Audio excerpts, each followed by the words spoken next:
গাজা প্রসঙ্গে যেন এক অচেনা সুরে কথা বলতে শুরু করেছেন মার্কিন প্রেসিডেন্ট ডোনাল্ড ট্রাম্প। এতদিন যিনি ইসরায়েলের ঘনিষ্ঠ মিত্র হিসেবে পরিচিত ছিলেন, তিনি এবার বলছেন গাজা থেকে ইসরায়েলি সেনাদের সরিয়ে নিতে হবে। আঞ্চলিক শান্তিরক্ষী বাহিনী পাঠানো থেকে শুরু করে ধ্বংসস্তূপের মধ্যে নতুন করে গড়ে তোলার অর্থায়ন ও পুনর্বাসনের নকশাও তিনি হাতে নিচ্ছেন। এই অবস্থান অনেকের চোখে ইঙ্গিত দিচ্ছে যে ইসরায়েল হয়তো ধীরে ধীরে কূটনৈতিক মঞ্চে একঘরে হয়ে পড়ছে। পশ্চিমা রাজনীতির সবচেয়ে বড় শক্তিশালী মিত্রের পক্ষ থেকেও যখন সেনা প্রত্যাহারের মতো বার্তা আসছে, তখন প্রশ্ন উঠছে গাজার যুদ্ধে ইসরায়েলের পক্ষে আর কতদিন আগের মতো নিরঙ্কুশ সমর্থন বজায় থাকবে। কিন্তু বিশ্লেষকদের একটাই প্রশ্ন, এই প্রস্তাব কি বাস্তবে শান্তির পথ খুলে দিতে পারবে, নাকি আন্তর্জাতিক কূটনীতির আরেকটি অধ্যায় হয়েই থাকবে? দীর্ঘ 2 বছরের রক্তক্ষয়ী যুদ্ধবিধ্বস্ত গাজার জন্য এখন প্রয়োজন কার্যকর সমাধান, আর সেই সমাধান খুঁজতেই মঙ্গলবার জাতিসংঘে ট্রাম্প নতুন দিক নির্দেশনা দেওয়ার ঘোষণা দিয়েছেন। এই বৈঠকে থাকছেন ইন্দোনেশিয়ার প্রেসিডেন্ট প্রাবোও সুবিয়ান্তো। তিনি ইতোমধ্যেই বলেছেন গাজায় শান্তির পথে এগোতে তার দেশ শান্তিরক্ষী বাহিনী পাঠাতে প্রস্তুত। অন্যদিকে ফ্রান্স ও সৌদি আরবের যৌথ আয়োজিত সম্মেলনেও তিনি একই কথা জানান। বিভিন্ন মাধ্যমে জানা যায় ট্রাম্পের প্রস্তাব ইসরায়েলের তৈরি নয়, তবে প্রধানমন্ত্রী নেতানিয়াহুকে বিষয়টি জানানো হয়েছে। পরিকল্পনায় ফিলিস্তিনি কর্তৃপক্ষকে জায়গা দেওয়া হলেও হামাসকে একেবারেই বাইরে রাখা হয়েছে। যুক্তরাষ্ট্র ও ইসরায়েল পরিষ্কার জানিয়ে দিয়েছে হামাসকে নিষ্ক্রিয় বা নির্মূল করাই তাদের লক্ষ্য। ইসরায়েলের চলমান হামলায় এ পর্যন্ত গাজার মাটিতে প্রাণ হারিয়েছেন অন্তত 65,000 ফিলিস্তিনি। ইসরায়েলি বিমান হামলায় কাতারে হামাস নেতৃত্ব লক্ষ্যবস্তুতে পরিণত হয়েছে। এদিকে হামাস সম্প্রতি ট্রাম্পকে একটি চিঠি পাঠিয়েছে, যেখানে 60 দিনের যুদ্ধবিরতির প্রস্তাব দেওয়া হয়েছে অর্ধেক বন্দি মুক্তির শর্তে। চিঠিটি এখন কাতারের হাতে এবং শিগগিরই ট্রাম্পের কাছে পৌঁছাবে বলে জানা গেছে। এত কিছুর পরেও গাজার আকাশে বোমার গর্জন থামছে না। পশ্চিম তীরের গ্রাম শহরগুলো অভিযান এবং ধ্বংসযজ্ঞের মুখে পড়ে আছে। বিশ্বশক্তিরা সভাকক্ষে শান্তির ডাক দিলেও বাস্তবতায় গাজাবাসীর কানে কেবল ধ্বংসের শব্দ, ক্ষুধার কাতর চিৎকার এবং হতাশার সুর বাজছে। এই অবস্থা দেখেও যুদ্ধ থামানোর কোনো কার্যকর সমাধান এখনো চোখে পড়ছে না।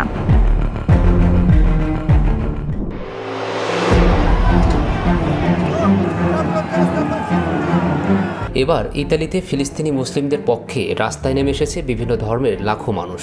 গাজায় চলমান জাতিগত নিধন বন্ধ এবং ফিলিস্তিনিকে স্বীকৃতি দেওয়ার দাবিতে গত সোমবার ইতালি, রোম সহ বিভিন্ন শহরে 2.5 লাখেরও বেশি মানুষ বিক্ষোভে অংশ নেন। কয়েকটি বন্দরে শ্রমিকরা ধর্মঘট করেন। শ্রমিক সংগঠন ইউএসবি 24 ঘন্টার সাধারণ ধর্মঘটের ডাক দিয়ে ইসরায়েলের সঙ্গে ইতালির সম্পর্ক ছিন্ন করার আহ্বান জানান। কিছু এলাকায় বিক্ষোভকারীদের সঙ্গে পুলিশের সংঘর্ষ হলেও হতাহতের খবর মেলেনি।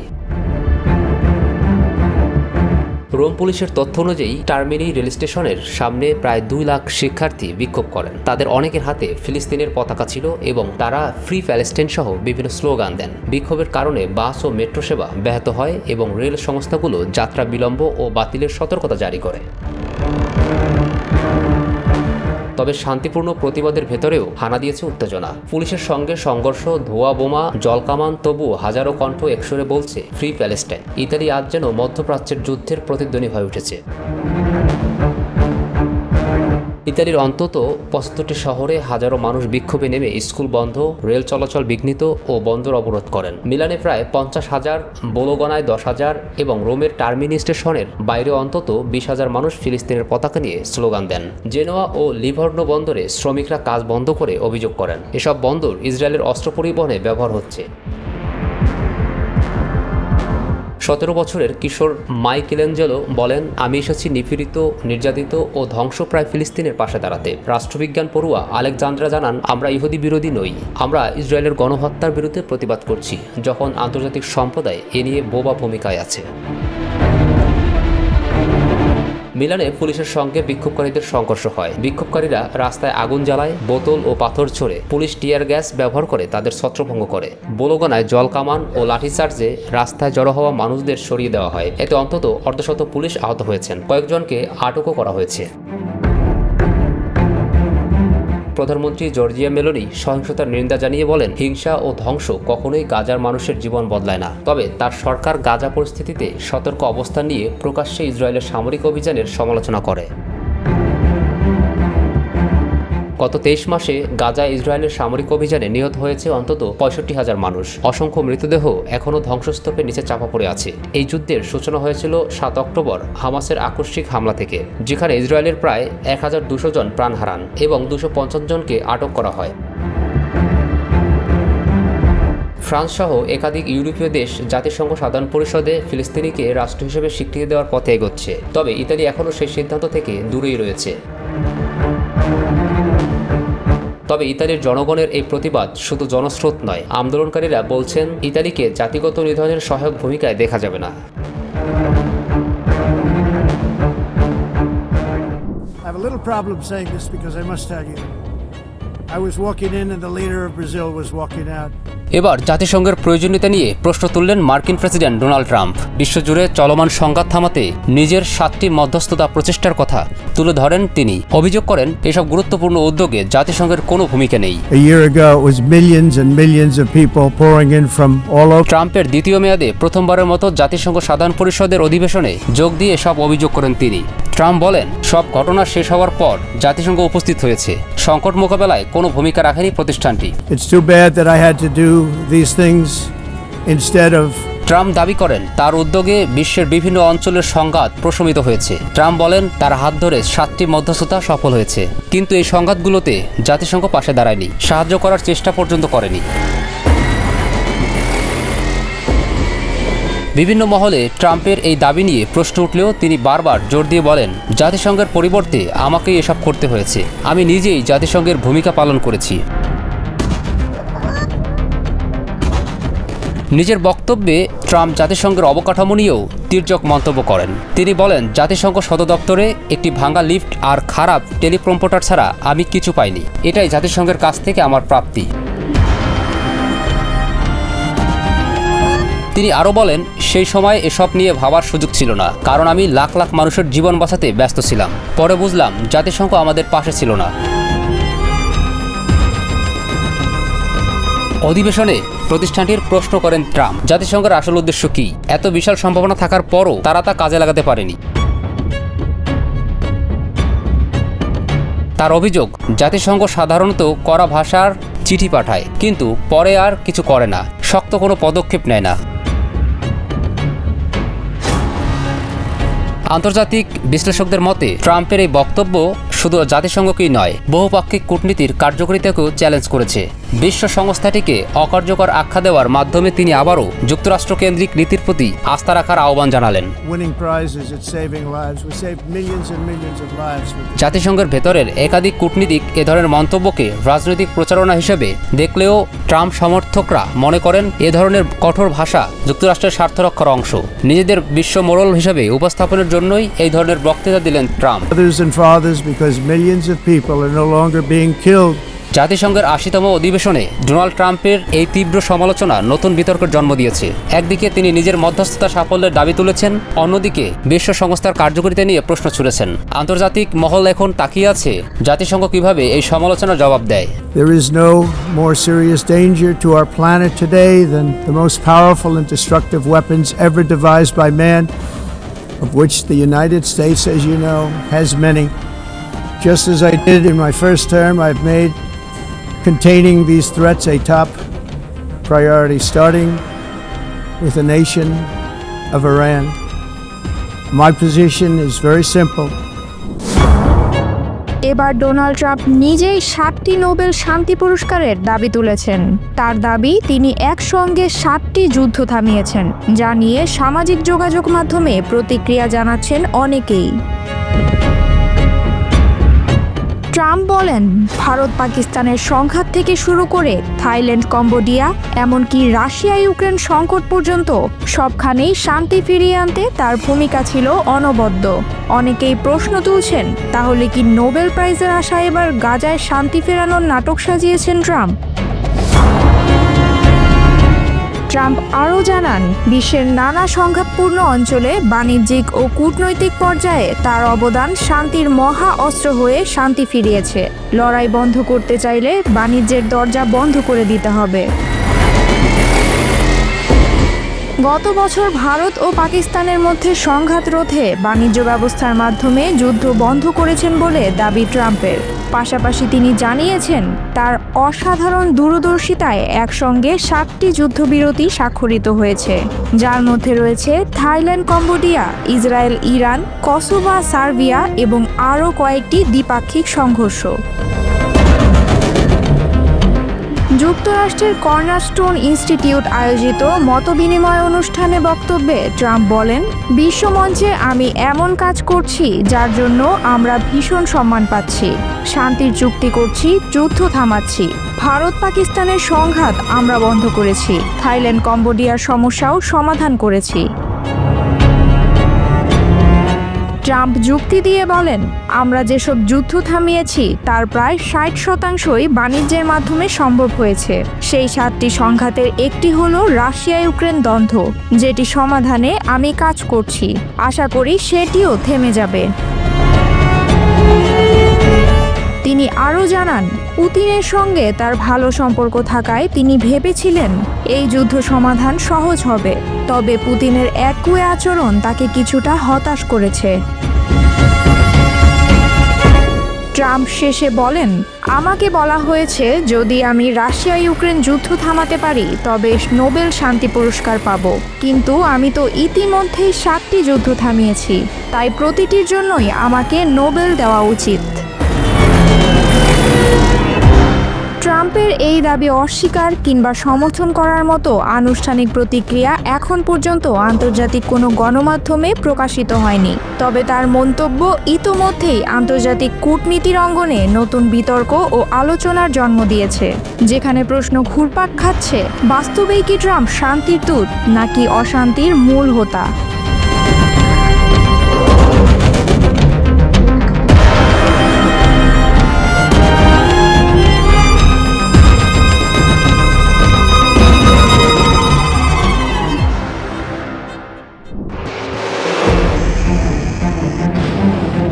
আগামী 6 ফেব্রুয়ারি পারমাণবিক হামলা চালাবেন পুতিন, এমন খবর ভাসছে সামাজিক যোগাযোগ মাধ্যমে। পারমাণবিক হামলা চালাতে পুতিনের নেই আর কোনো বাধা, তবে পারমাণবিক হামলার টার্গেট হবে কারা তা এখনও অনিশ্চিত। কেউ বলছে ইউক্রেন, আবার কারো মতে ইউরোপ বা ন্যাটোর কিছু দেশ হতে পারে পুতিনের নিশানা। পুতিনের হাতে পারমাণবিক অস্ত্র থাকলেও বেশ কিছু যুক্তিসঙ্গত কারণে ব্যবহার করতে পারছিল না, তবে এবার আর কোনো পিছুটান থাকছে না বলে মনে করছেন বিশ্লেষকরা। 2010 সালের রাশিয়ার সঙ্গে যুক্তরাষ্ট্রের নিউ স্টার্ট পরমাণু অস্ত্র নিয়ন্ত্রণ চুক্তির সীমা শেষ হচ্ছে আগামী 5 ফেব্রুয়ারিতে। আর চুক্তির সীমা শেষ হলেই পুতিন যত খুশি তত পারমাণবিক অস্ত্র মজুত করতে পারবেন বলে ধারণা করা হচ্ছে। এই আলোচনার সূত্রপাত ঘটে সম্প্রতি ট্রাম্পকে দেওয়া পুতিনের এক প্রস্তাবকে ঘিরে। মস্কোতে নিরাপত্তা পরিষদের বৈঠকে ট্রাম্পকে এই নিউ স্টার্ট চুক্তির মেয়াদ আরও 1 বছর বাড়ানোর প্রস্তাব দেন পুতিন। প্রস্তাব দিয়ে পুতিন বলেন, রাশিয়া এই বাড়তি সময়সীমা মেনে চলতে প্রস্তুত যদি যুক্তরাষ্ট্র একই পথে হাঁটে। পুতিনের এই প্রস্তাব নিয়ে হোয়াইট হাউসের প্রেস সেক্রেটারিও বিবৃতি দিয়েছেন। তিনি বলেন, পুতিনের প্রস্তাবটি শুনতে ভালো লাগছে, তবে এ বিষয়ে চূড়ান্ত মন্তব্য করবেন প্রেসিডেন্ট নিজেই। এই চুক্তির মেয়াদ বাড়ানোর ইচ্ছা প্রকাশ করছিলেন ট্রাম্প নিজেও। জুলাইয়ে ট্রাম্প ইঙ্গিত দিয়েছিলেন রাশিয়ার সাথে মেয়াদ শেষে চুক্তির বর্তমান সীমা বজায় রাখতে তিনি আগ্রহী, তবে এ বিষয়ে কোনো সিদ্ধান্ত হয়নি। 2010 সালে স্বাক্ষরিত এই চুক্তি ছিল যুক্তরাষ্ট্র রাশিয়ার মধ্যে পরমাণু অস্ত্র নিয়ন্ত্রণ ব্যবস্থা। এতে প্রতিটি দেশের মোতায়েনকৃত এয়ারহেডের সংখ্যা 1550 এবং ডেলিভারি ভেহিকল, মিসাইল, সাবমেরিন ও বোমারু বিমান 700টির মধ্যে সীমিত রাখার বাধ্যবাধকতা আছে। বিশেষজ্ঞদের মতে এই সীমা উঠে গেলে পুতিন তার ইচ্ছে মতো পারমাণবিক অস্ত্র মজুত করতে পারবে এবং নতুন করে অস্ত্র প্রতিযোগিতায় মেতে উঠবে দুই দেশেই। পুতিন জানান, বিশ্বব্যাপী অস্ত্র বিস্তার রোধ এবং পরমাণু ভারসাম্য রক্ষার স্বার্থে রাশিয়া এই উদ্যোগ নিয়েছে। তবে যুক্তরাষ্ট্র যদি সমান পদক্ষেপ না নেয় অথবা নতুন মিসাইল প্রতিরক্ষা প্রকল্প চালু করে, তাহলে এই প্রস্তাব কার্যকর থাকবে না। রাশিয়া এখনও ইউক্রেন যুদ্ধের চাপের মধ্যে রয়েছে। ট্রাম্পও যুদ্ধ শেষ করার জন্য ক্রেমলিনকে চাপ দিচ্ছেন। বিশ্লেষকদের মতে, যুদ্ধ পরবর্তী অচলাবস্থা কাটাতে এটি পুতিনের একতরফা নীতিগত পরিবর্তন। এতদিন মস্কো বলেছিল, যুক্তরাষ্ট্রের সঙ্গে সম্পর্ক না বদলালে নতুন করে কোনো আলোচনায় যাবে না। এদিকে যুক্তরাষ্ট্র ও রাশিয়ার মধ্যে নিউ স্টার্ট চুক্তি নবায়ন বা নতুন কোনো চুক্তির বিষয়ে আনুষ্ঠানিক আলোচনা হয়নি। ট্রাম্প আগে থেকেই চীনকে অন্তর্ভুক্ত করে একটি বৃহত্তর চুক্তির কথা বললেও বেইজিং সে প্রস্তাব প্রত্যাখ্যান করেছে। আর্মস কন্ট্রোল অ্যাসোসিয়েশনের নির্বাহী পরিচালক এই প্রস্তাবকে ইতিবাচক ও স্বাগতযোগ্য পদক্ষেপ বলে অভিহিত করেছেন। তার মতে, ট্রাম্প এবং পুতিন যদি পারস্পরিক সমঝোতায় পৌঁছান, তাহলে বিশ্বের নিরাপত্তা ঝুঁকি অনেকটাই কমবে। রুশ সিনেটর কনস্টান্টিন কোসাচভ বলেন, পুতিনের সাম্প্রতিক পদক্ষেপ যুক্তরাষ্ট্রকে নতুন অস্ত্র নিয়ন্ত্রণ আলোচনায় বসার আহ্বান। তার প্রত্যাশা, ওয়াশিংটন এই সংকেতকে গুরুত্ব দেবে। পুতিনের প্রস্তাবকে অনেকে দেখছেন শিয়ালের খেলা হিসেবে, নিজেদের তরফ থেকেই এমন প্রস্তাব দিয়ে নিজের কার্য হাসিল করার একটি প্রক্রিয়া হিসেবে। ট্রাম্প যদি এই প্রস্তাবে রাজি হন, তবে পুতিনও শান্তির পথে হাঁটবেন, আর যদি বিপরীত কিছু ঘটে, তবে পুতিনও পাবে খেলার এক নতুন মাঠ। তবে সব জল্পনা বাদ দিয়ে বিশ্লেষকরা বলছেন, মস্কো একই সঙ্গে অস্ত্র নিয়ন্ত্রণ ও ইউক্রেন যুদ্ধের সমাপ্তির জন্য ট্রাম্প প্রশাসনের সঙ্গে সমঝোতার পথ খুঁজছে। বিশ্ব এখন নজর রাখছে হোয়াইট হাউসের সিদ্ধান্তের দিকে।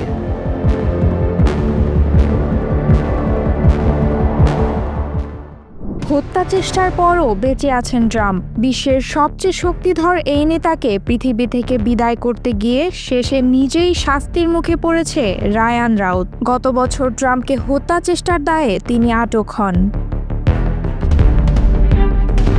যুক্তরাষ্ট্রের একটি ফেডারেল আদালতের জুরি জানিয়েছে, 2024 সালের সেপ্টেম্বরে রায়ান তৎকালীন প্রেসিডেন্ট প্রার্থী ডোনাল্ড ট্রাম্পকে হত্যার চেষ্টা করেছিলেন।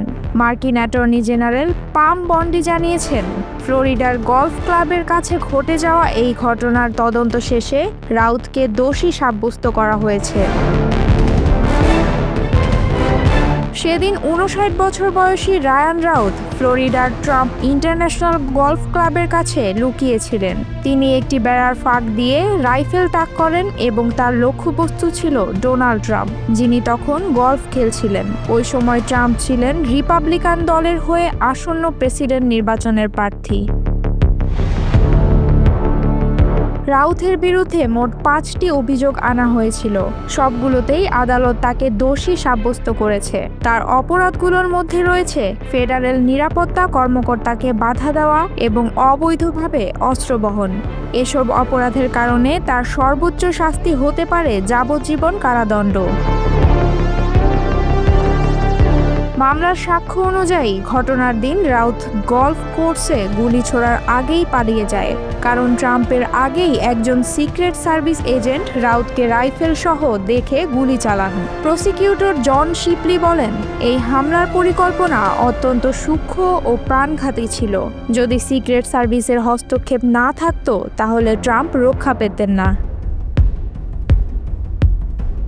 ফ্লোরিডার ফোর্ট পিয়ার্সে 12 দিনব্যাপী এই ট্রায়ালটি এমন এক সময় অনুষ্ঠিত হয়েছে যখন যুক্তরাষ্ট্রে রাজনৈতিক সহিংসতা এবং নিরাপত্তা নিয়ে আলোচনা তুঙ্গে।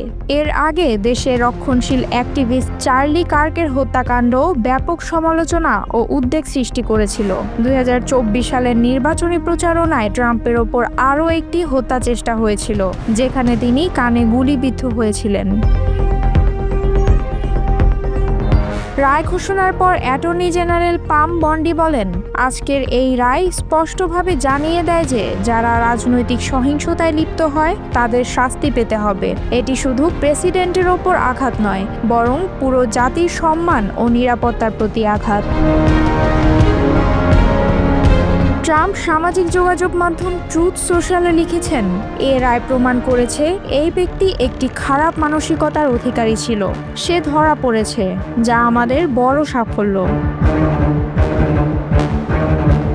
রায়ের মুহূর্তে রাউত আদালতে নিজের কলম দিয়ে নিজেকে আঘাত করার চেষ্টা করেন, ফলে মার্কিন মার্শালরা তাকে বাধা দেন। এ সময় তার মেয়ে চিৎকার করে বলেছিল, আমার বাবা কাউকে আঘাত করেননি, আমি তাকে জেল থেকে মুক্ত করবই। প্রসিকিউটরদের ভাষ্য অনুযায়ী রায়ান রাউত ঘটনার প্রায় 1 মাস আগে দক্ষিণ ফ্লোরিডায় আসেন। তিনি ভুয়া নাম ব্যবহার করতেন এবং তার সঙ্গে ছিল 6টি মোবাইল ফোন। এই সময়ের মধ্যে তিনি নিয়মিতভাবে ডোনাল্ড ট্রাম্পের গতিবিধি নজরে রাখছিলেন। ঘটনার দিন তিনি প্রায় 10 ঘন্টা ধরে ট্রাম্প ইন্টারন্যাশনাল গলফ ক্লাবের পাশে ঘন জঙ্গলে লুকিয়েছিলেন, যেখান থেকে ট্রাম্পকে স্পষ্ট দেখা যেত। তদন্তকারীরা জানিয়েছেন, রায়ান যেখানে লুকিয়েছিলেন সেখান থেকে একটি আধা স্বয়ংক্রিয় রাইফেল, 2টি ব্যাগ এবং একটি ভিডিও ক্যামেরা উদ্ধার করা হয়। ব্যাগগুলোতে ছিল ধাতব পাত, যা বুলেট প্রুফ জ্যাকেট বা নিরাপত্তা পোশাকে ব্যবহৃত হয়। ঘটনার সময় ট্রাম্প গলফ খেলছিলেন, আর রাউত সেখান থেকে কয়েকশো গজ দূরে লুকিয়েছিল। পরে ফ্লোরিডার একটি মহাসড়কে পুলিশ তার গাড়ি থামিয়ে তাকে গ্রেপ্তার করে। এই ঘটনার পর থেকে যুক্তরাষ্ট্র জুড়ে রাজনৈতিক সহিংসতা এবং নিরাপত্তা ব্যবস্থা নিয়ে নতুন করে উদ্বেগ ও আলোচনার সৃষ্টি হয়েছে। বিশেষ করে প্রভাবশালী ব্যক্তিদের নিরাপত্তা নিশ্চিত করতে কী ধরনের পদক্ষেপ নেওয়া উচিত তা নিয়ে সরকার ও জনসমাজের মধ্যে তীব্র মনোযোগ যাচ্ছে।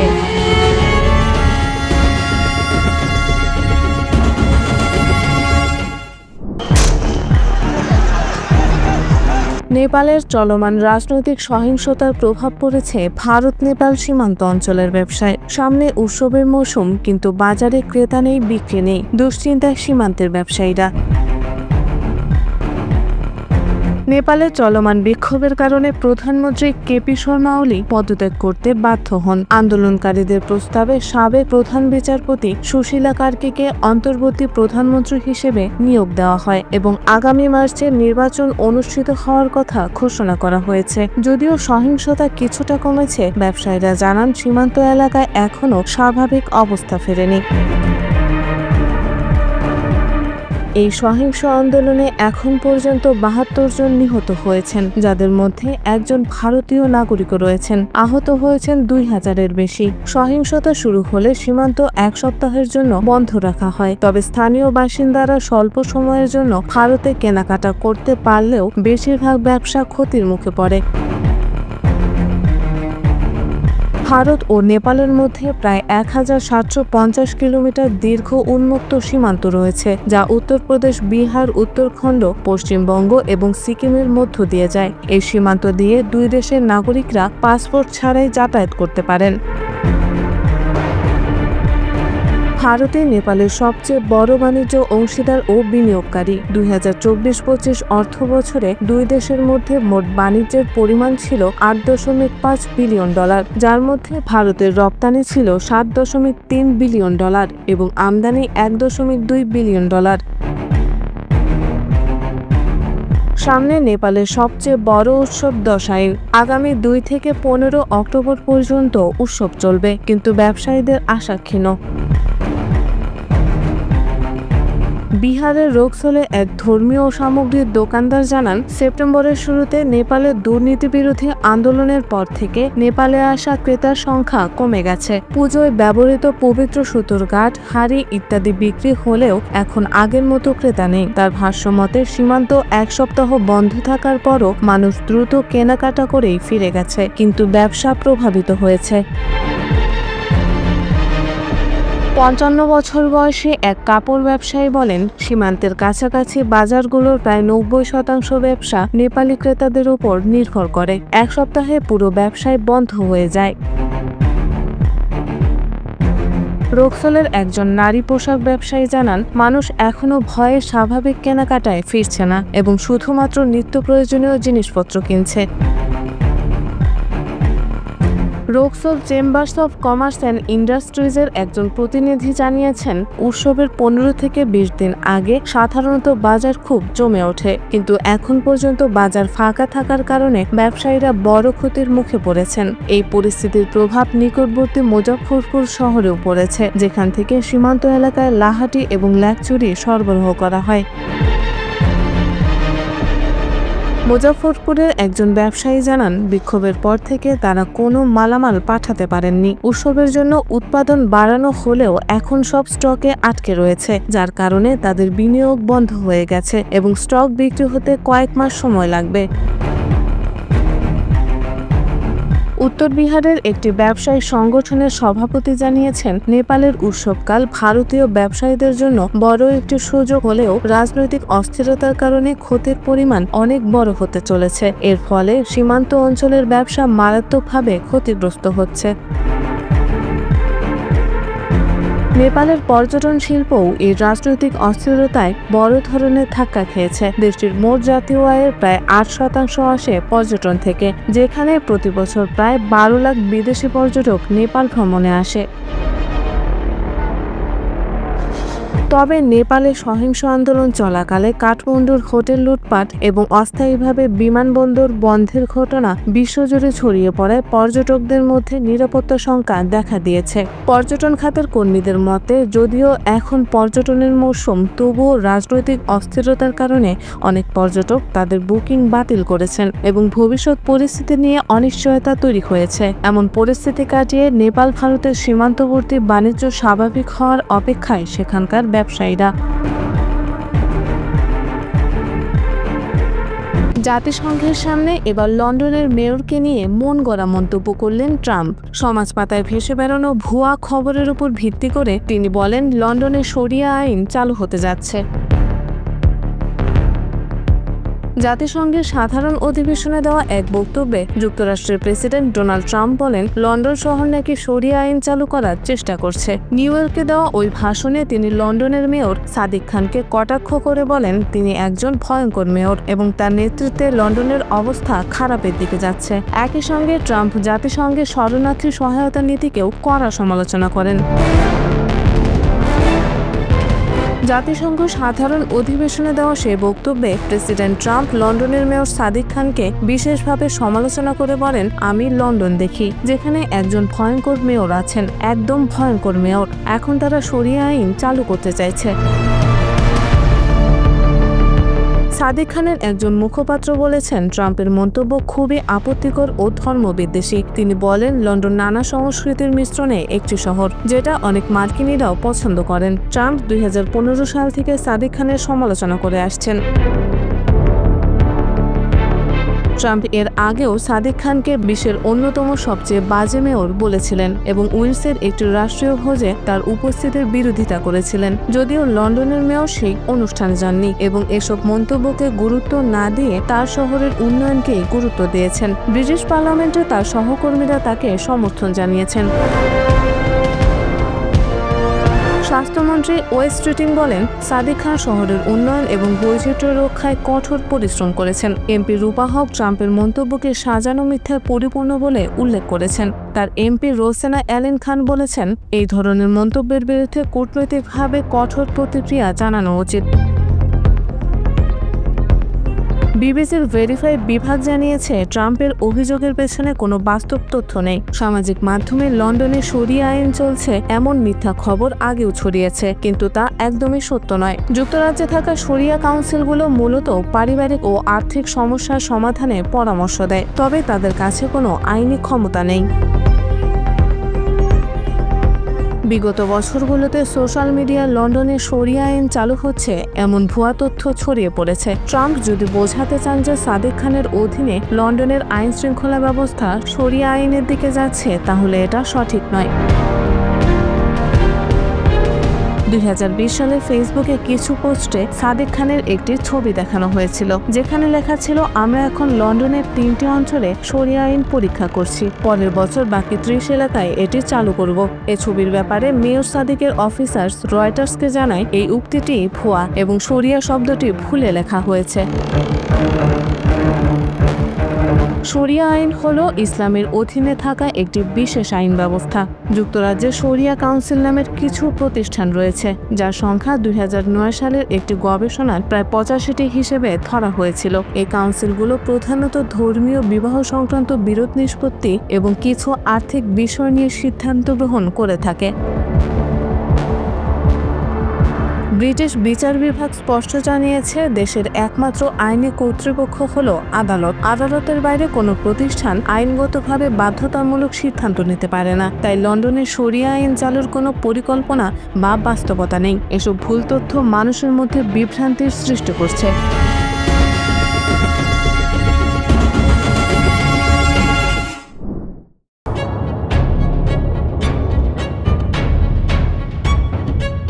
যুক্তরাষ্ট্রের প্রেসিডেন্ট ডোনাল্ড ট্রাম্পের সঙ্গে আরব ও মুসলিম নেতাদের গাজা সংকট নিয়ে বৈঠক ফলপ্রসূ হয়েছে এবং তিনি এর ফলাফল নিয়ে সন্তুষ্ট বলে জানান তুরস্কের প্রেসিডেন্ট এরদোগান। নিউ ইয়র্কে জাতিসংঘের 80তম সাধারণ অধিবেশনের পাশাপাশি এই বৈঠক হয়। ট্রাম্প নিজেও এই বৈঠককে সফল বলে ঘোষণা করেছেন। তিনি বলেন, গাজায় চলমান যুদ্ধে ইসরায়েল যখন হামলা চালিয়ে যাচ্ছে, তখন এই বৈঠকে বেশিরভাগ গুরুত্বপূর্ণ আরব ও মুসলিম দেশের নেতারা অংশ নিয়েছিলেন। বৈঠকের শুরুতে কাতারের আমির Sheikh Tamim bin Hamad Al Thani বলেন, গাজার পরিস্থিতি ভয়াবহ এবং এই যুদ্ধ থামাতে তারা ট্রাম্পের নেতৃত্বের ওপর ভরসা করছেন। তিনি অভিযোগ করেন, ইসরায়েলের মূল লক্ষ্য হলো গাজাকে পুরোপুরি ধ্বংস করে দেওয়া, যাতে বাসস্থান, জীবিকা, শিক্ষা ও চিকিৎসা কিছুই টিকে না থাকে এবং মানুষের মৌলিক জীবনযাপনও সম্ভব না হয়। অন্যদিকে বৈঠকের আগেই ইন্দোনেশিয়ার প্রেসিডেন্ট প্রাবো সুবিয়ান্তো জাতিসংঘের এক সম্মেলনে বলেন, গাজায় শান্তি প্রতিষ্ঠায় তার দেশ শান্তিরক্ষী সেনা পাঠাতে প্রস্তুত রয়েছে। এটি ছিল ইন্দোনেশিয়ার পক্ষ থেকে একটি কার্যকর ভূমিকা রাখার স্পষ্ট বার্তা। এই বৈঠকে মিশর, ইন্দোনেশিয়া, জর্ডান, পাকিস্তান, কাতার, সৌদি আরব, তুরস্ক ও সংযুক্ত আরব আমিরাতের নেতারা উপস্থিত ছিলেন। ট্রাম্প বৈঠকে অংশ নেওয়া আরব ও মুসলিম নেতাদেরকে বর্ণনা করেছেন এমন একটি গোষ্ঠী হিসেবে যারা এই সংকটের সমাধান করতে সক্ষম, যদিও বৈঠকের বিস্তারিত এখনো প্রকাশ করা হয়নি। ট্রাম্প আশা করছেন আরব ও মুসলিম দেশগুলো গাজায় সামরিক বাহিনী পাঠাতে রাজি হবে। এর মাধ্যমে তারা ইসরায়েলকে গাজা থেকে সরিয়ে নেবেন এবং গাজার পুনর্গঠন ও পুনর্বাসন কাজের জন্য অর্থায়ন নিশ্চিত করবেন। আমেরিকার সংবাদ মাধ্যম অ্যাক্সিওসের তথ্য অনুযায়ী বৈঠকের মূল উদ্দেশ্য ছিল গাজায় চলমান যুদ্ধের অবসান ঘটানো এবং একটি স্থায়ী শান্তি চুক্তির পথে অগ্রসর হওয়া। এছাড়া বন্দীদের মুক্তি ও ক্রমবর্ধমান মানবিক সংকট মোকাবেলাও আলোচনার গুরুত্বপূর্ণ বিষয় ছিল। ইসরায়েল এই পরিকল্পনার অংশ ছিল না, তবে তাদের প্রধানমন্ত্রী নেতানিয়াহুকে বিষয়টি জানানো হয়েছে। পরিকল্পনায় ভবিষ্যতে ফিলিস্তিনি কর্তৃপক্ষের কিছু অংশগ্রহণ থাকতে পারে, যা ইসরায়েল বরাবরই মেনে নিতে চায় না। যদিও এখানে ফিলিস্তিনি মুক্তিকামী গোষ্ঠীর কোনো ভূমিকা নেই, কারণ আমেরিকা ও ইসরায়েল উভয়ই তাদের নিষ্ক্রিয় করতে চায়। বৈঠকটি এমন এক সময়ে হয়েছে যখন বিশ্বজুড়ে গাজায় ইসরায়েলের বিরুদ্ধে তীব্র প্রতিবাদ চলছে। প্রায় 2 বছর ধরে চলা এই যুদ্ধে ইতোমধ্যে অন্তত 65,000-এর বেশি মানুষ মারা গেছে। বিশ্বের অনেক দেশ ফিলিস্তিনকে স্বাধীন রাষ্ট্র হিসেবে স্বীকৃতি দিতে শুরু করেছে এবং দ্রুত যুদ্ধ বন্ধ করার দাবি জানাচ্ছে। জাতিসংঘের 80তম সাধারণ অধিবেশনে ফিলিস্তিনি রাষ্ট্রের স্বীকৃতি নিয়ে বৈশ্বিক সমর্থন বাড়লেও যুক্তরাষ্ট্র ও ইসরায়েল একঘরে হয়ে পড়েছে। ট্রাম্প বলেছেন, France, Britain, Canada, Australia, Portugal সহ বিভিন্ন দেশের সমর্থন সহিংসতা আরও বাড়াচ্ছে এবং এতে ফিলিস্তিনি মুক্তিকামী গোষ্ঠী পুরস্কৃত হচ্ছে। তিনি যুদ্ধ বন্ধের আহ্বান জানালেও গাজার ভয়াবহ মানবিক সংকট নিয়ে তার বক্তব্যে কোনো উল্লেখযোগ্য উদ্বেগ ছিল না। জাতিসংঘের মহাসচিব অ্যান্টোনিও গুতেরেস এই অবস্থানের বিরোধিতা করে বলেন, ফিলিস্তিনের রাষ্ট্র পাওয়ার বিষয়টি কোনো পুরস্কার নয়, এটি তাদের ন্যায্য অধিকার। নিউ ইয়র্ক থেকে আল জাজিরার কূটনৈতিক সম্পাদক জানান, জাতিসংঘে অনেক কূটনীতিকের বিশ্বাস ট্রাম্প হোয়াইট হাউসে বসে একপাক্ষিক তথ্যই পাচ্ছেন। ইসরায়েলের অর্থ ও অস্ত্রের প্রধান যোগানদাতা যুক্তরাষ্ট্র হওয়ায় পরিস্থিতি বদলানোর ক্ষমতা একমাত্র ট্রাম্পেরই রয়েছে। আর ট্রাম্প মুখে গাজা যুদ্ধের অবসান চাইলেও ইসরায়েলকে পরোক্ষ সমর্থন দিয়েই যাচ্ছেন। বিশ্লেষকদের মতে ট্রাম্পের হাতেই রয়েছে যুদ্ধ বন্ধের চাবিকাঠি।